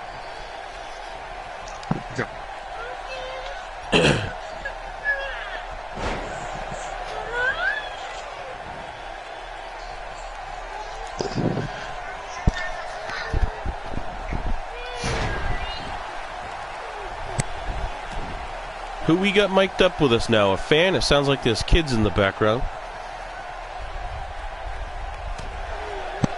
That would be still me. Somebody cut my mic out. Oh, Joe Rivers is back. Once I saw Bobby stepping up to the ring, you went off the mic. I kind of was expecting to see you down here at ringside up in Bobby's face, the way you cut off the mic like that. Wade going for a chair shot. Cade just catches it, sidesteps, and just takes the chair right out of Wade's hands like he's a child. You got Bobby Wade up, and he just slams him down on his back, kind of like a modified... Oh, what we got set up here? Cade's got him up on his shoulder. Nope. Bobby breaks out of that move. Same scenario here. You try to get Cade up, but no mas. These two men going back and forth a little bit here. The champion with a quick snap suplex. Going for an early pin. Referee barely got his hand down to the 1 count. No surprise there with these two men in the ring. I don't see anyone getting a pin here early on unless someone catches a steel chair to the head or some sort.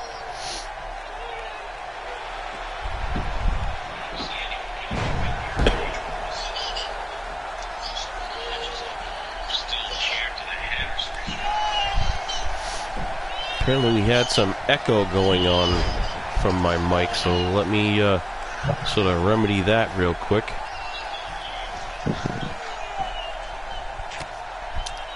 Bobby Wade now taking the upper hand against Cade, delivering some huge elbow shots to the head. This is what I'm really watching. I really hope that Cade beats him and just destroys him. Yeah, that would definitely be a shot. To play some mind games getting manhandled before he has to come and face you. All I know is that Bobby Wade better be on top of his game. Otherwise, it's just going to be a squash match. I'll just destroy him. I really hope he does bring his A game. I want to see him on top.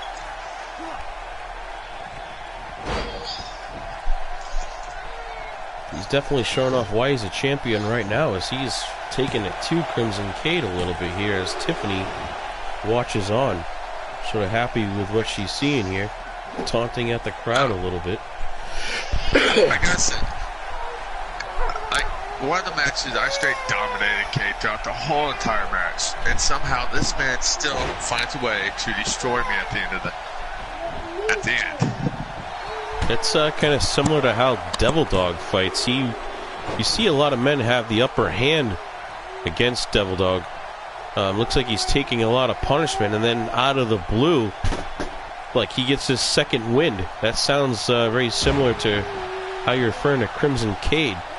Sort of wearing you down by letting you win is what it breaks down to. Let you wear yourself out and just take in the damage, and then finishes you off when you're too tired to keep going. He's got Wade up with a huge power bomb. Did you just see him lift him? Wade was flat on his stomach. Crimson reaches around in a waist lock, picks him straight up off the mat, and pounds him down onto the ground with a power bomb. Then he stands him up just long enough to punch him in the face and put him right back down. Crimson starting to dominate the match right here, folks. Huge power slam. 1, 2. This is it. I thought his hand hit the mat. Apparently that was only a 2 count.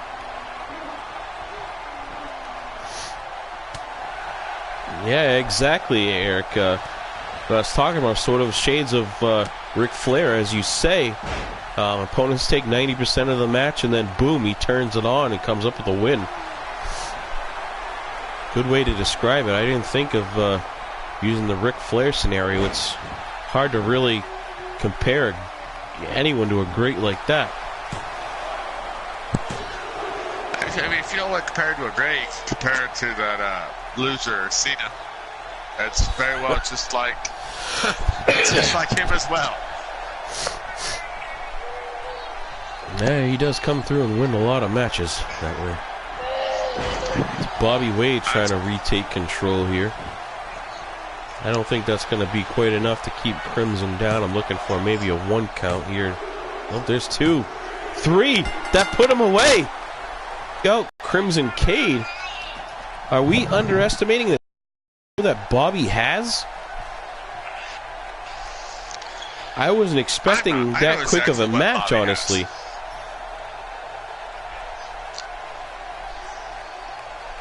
This sort of Sheamus look-alike here. Bobby Wade comes up with huge power and just basically knocks out Crimson Cade of all people for the win. That's why he's the champion, folks. Comes through again.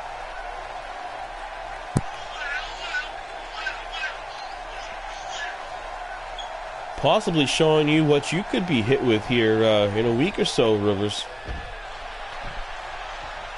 I don't see that happening. I see maybe me taking a couple of his finishers. No doubt about that. But, as you say, he's a Sheamus lookalike, so sooner enough, just like him, he's going to leave one-on-one in the ring with me and walk out without being a bloody mess.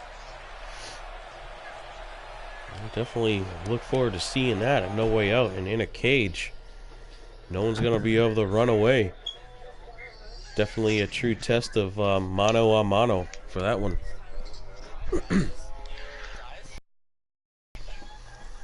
Just heard that Gabriel will be coming out here to address the crowd here in a second.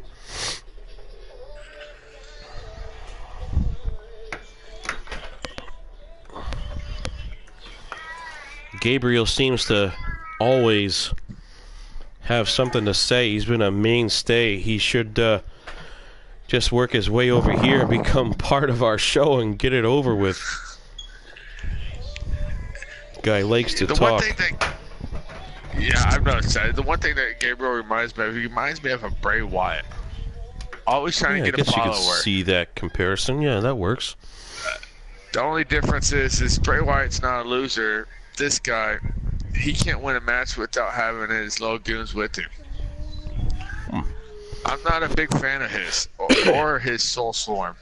I wouldn't be surprised to see him addressing you here real shortly, because we all know that that's going to make its way, those comments will make its way over to the leader of the Soul Swarm. He's not going to take very kindly to that, Joe. And that's okay. I'm okay with that. I've been the guy that will sit there and tell you how it is and still knock you out. I don't talk unless I know I can do it. And Gabriel, he ain't a big fan of mine. I used to be a fan of his. I'm not gonna lie. One of the up-and-comers. But once he attacked a good friend of mine, actually, and had his goons attack him, he quickly made a enemy of mine. And so he better tread light on that ground there. Just got official word that Gabriel will be on his way to the ring. Apparently the mic that he had on wasn't working for a second there. He took the mic, realized that it wasn't turned on, wasn't working, and he actually punched one of our staff members in the face with the mic. The man that handed him the mic just punched him in the face with it, and was demanding another mic. See, and things like that. that it's just horrible. Like, why are you going to attack an innocent guy that doesn't even know if it worked or not? Hopefully, Robbie has something to do about him. Let's let Gabriel take over here and hear what he's got to say. I'm all good for that.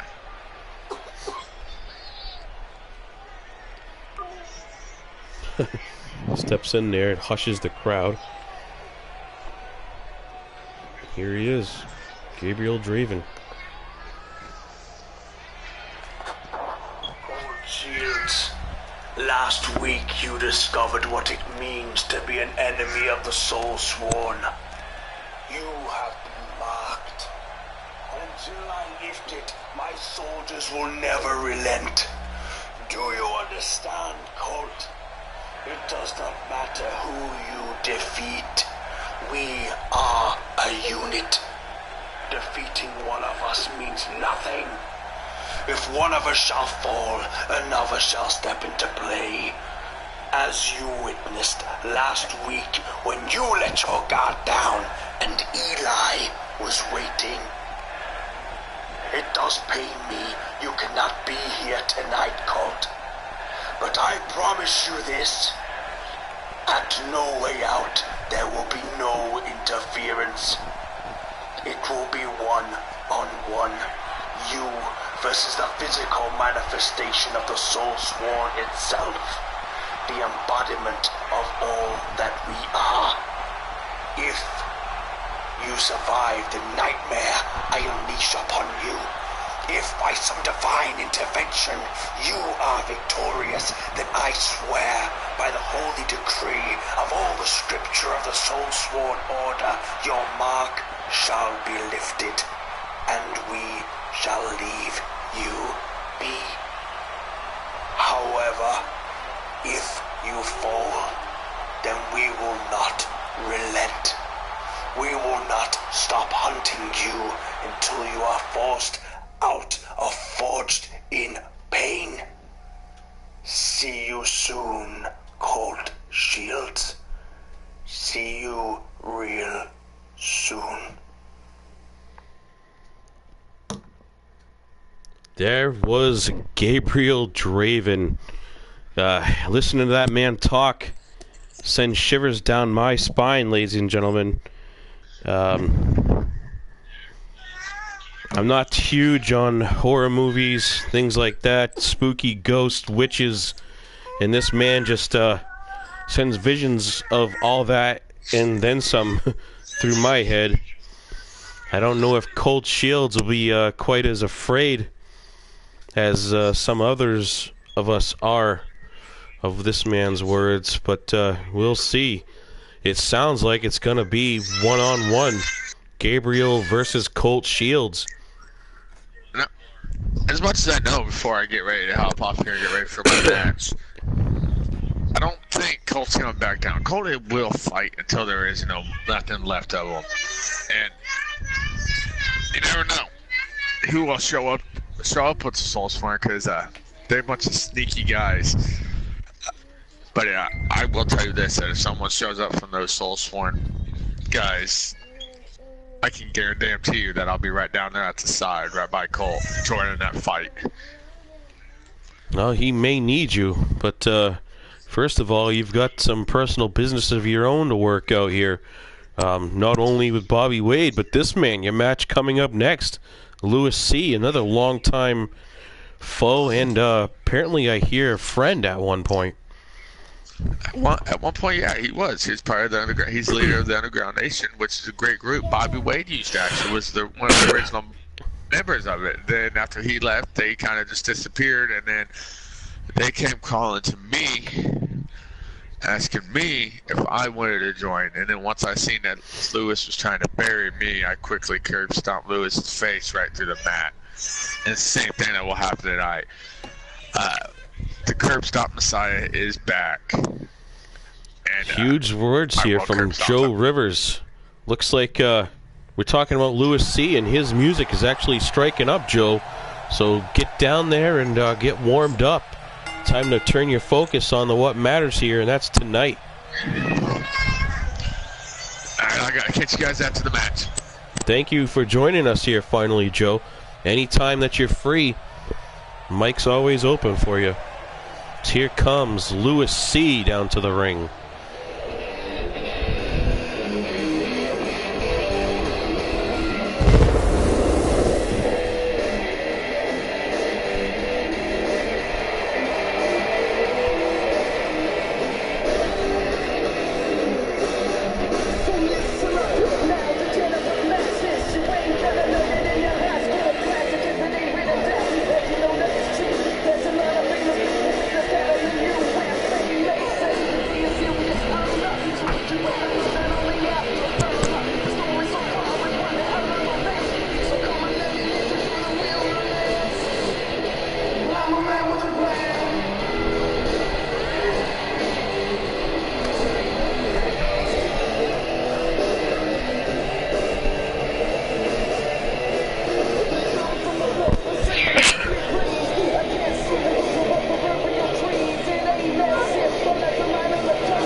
There he is, the challenger, Lewis C., coming in here for yet another shot at that Battleborn Championship. Now, if anyone new is checking in here, the Battleborn Championship, held by Joe Rivers, is the Forged in Pain sort of equivalent to the Intercontinental title. Highly sought-after title here, our number 2 title in our federation. As here he is, the Battleborn champion himself, Joe Rivers, who just left the mic with us to come down here and defend his title.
Things are about to get heated up here real quick as we have Joe Rivers defending his title yet again to Lewis C. This no love lost between these two men, as you heard Joe and Lewis apparently were friends back in the day, allies, in a faction early on in their careers. Things fell apart shortly, and now these two men are heated rivals. Let's see if Joe can hold things together one more time and defend his title here against Lewis.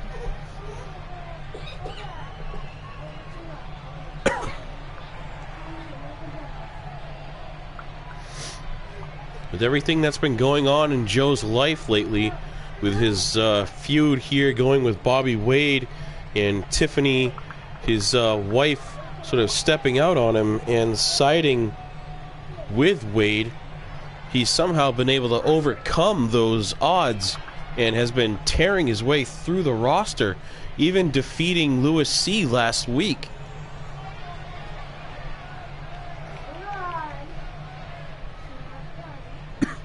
As we look at the title there,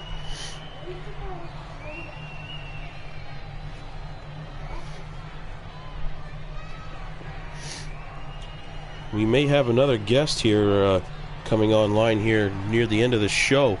Another one of our producers, Lee Jones, may be stepping in, speaking with us. We've yet to have him kind of come out of the shadows and jump on the mic with us.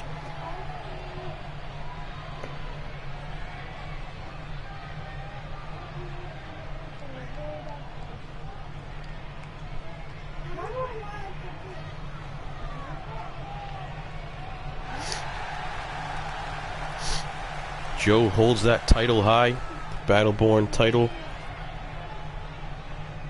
Second biggest prize here in Forged in Pain. He's carried it with pride so far.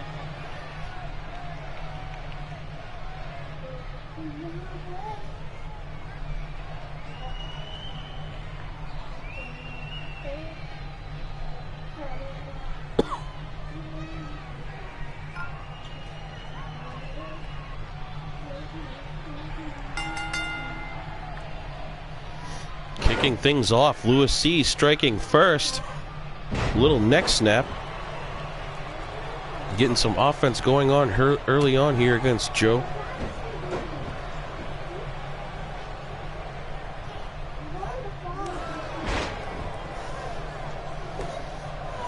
Louis coming out firing on all cylinders. He's not letting up. I don't know if Joe's gotten more than 1 or 2 shots in so far since the start of the match. Louis trying to make the best of his challenge here that he had, his challenge clause. As he is hammering down on our champion, Joe Rivers, so far. Thank you for that, Bad TNA. I appreciate the compliment. Any feedback is always appreciated, good or bad. And again, you can write what you think to me personally. That's Devil Dog on my Facebook page, or PM me if you have any questions. Anything you can do to help the show, any insight you might have, it's all appreciated, brother.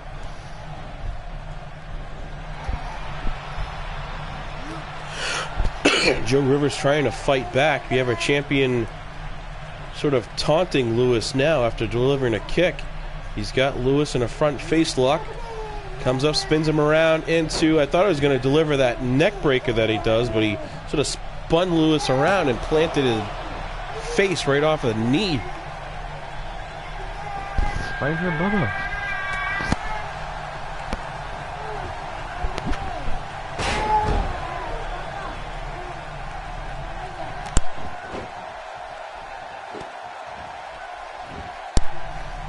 Louis right back at delivering this offense. Joe was talking all sort of confident early on, but here we go. Louis C. sort of taking it to him. Indeed, Eric, any show with Havoc is a good show, and they did put on a show here today, didn't they? Picking up a huge victory over the tag champions in the preview of the match that they're going to have at No Way Out.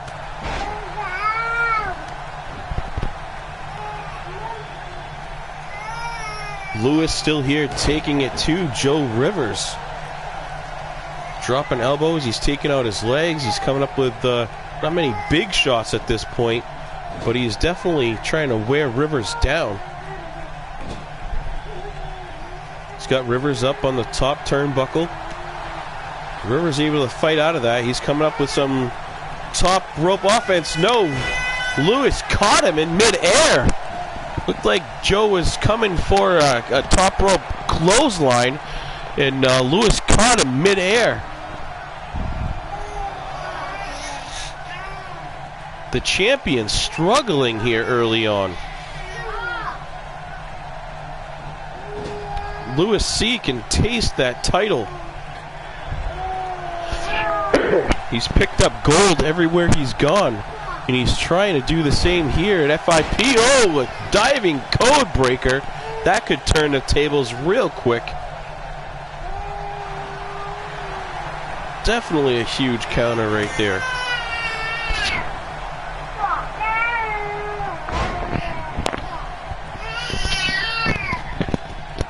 Rivers showing off a little bit here. I don't know if that's quite the right thing to do against Lewis, who's sort of had the advantage through most of this match. Rivers seems to be turning it on, making a go of it here.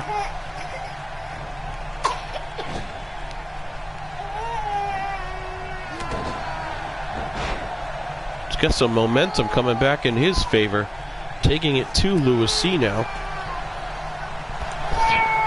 We got a screaming kid here behind us.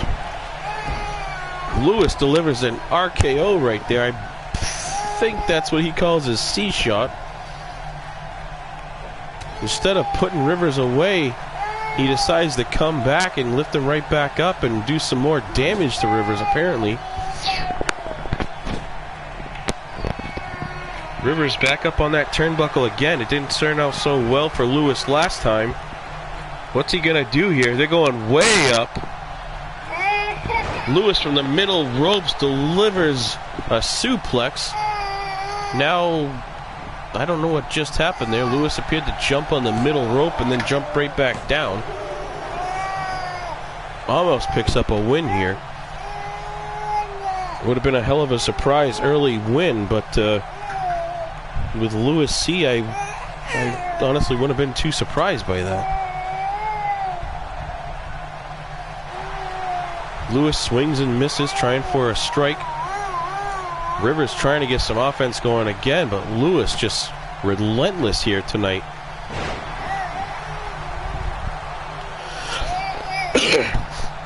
Last match, these two faced each other. That huge kick that Joe has came into play. Let's look out for that.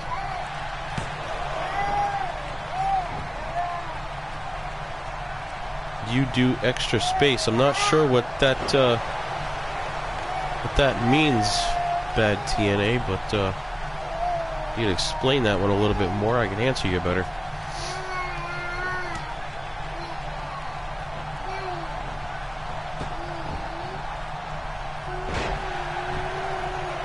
Yeah, maybe do I have extra space is what you're asking. Probably. I'd have to check the roster. You'd have to send me some shots of your wrestler and see what we can work out. Just send them to me through Facebook if you're interested in a contract. This match still going back and forth.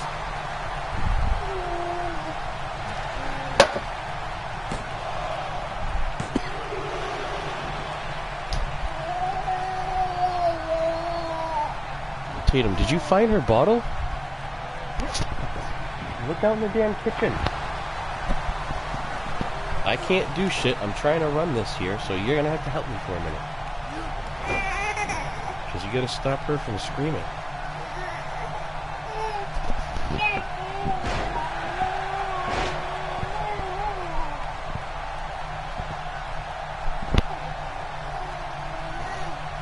Joe seems to be pulling things together here.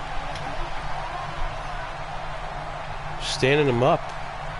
Nope, coming to work that arm. Take some strength away from Lewis C. Knowing Joe, he'd be looking for that big kick here. shades of Aleister Black. Sort of spinning heel kick.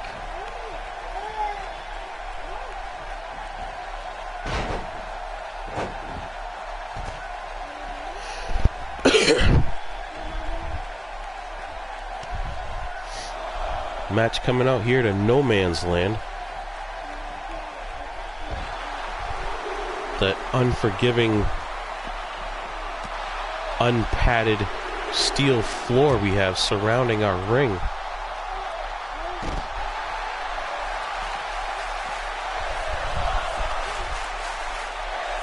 Taking it back on the inside. They're both smart enough to watch that count. There it is.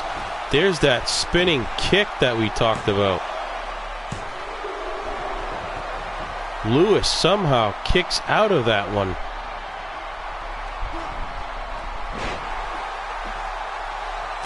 Things have changed real quick as Joe Rivers turned the tables, and he now has the advantage. That spinning kick, sort of the equalizer here. Flying forearm.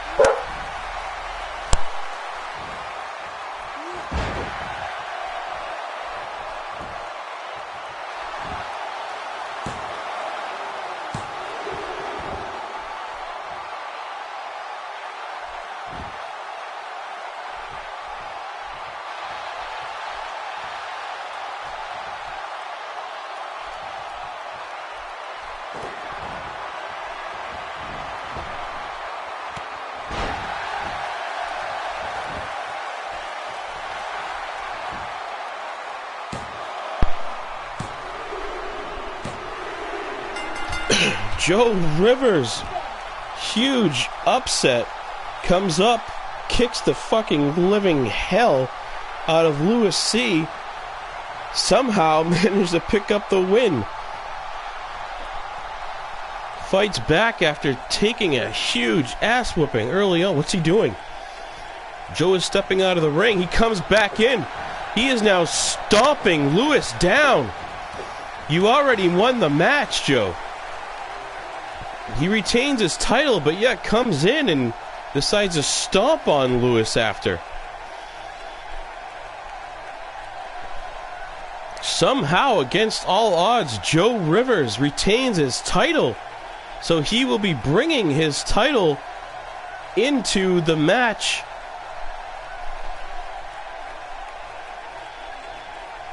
Bringing his title still around his waist into the match at No Way Out against Bobby Wade.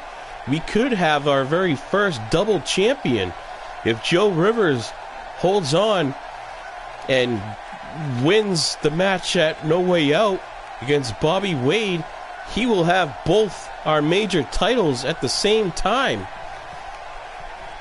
What a huge scenario that could be. I wasn't expecting Rivers to walk out of here with his title still, especially after seeing the damage that Lewis was dishing out early on. But Joe Rivers, still champion.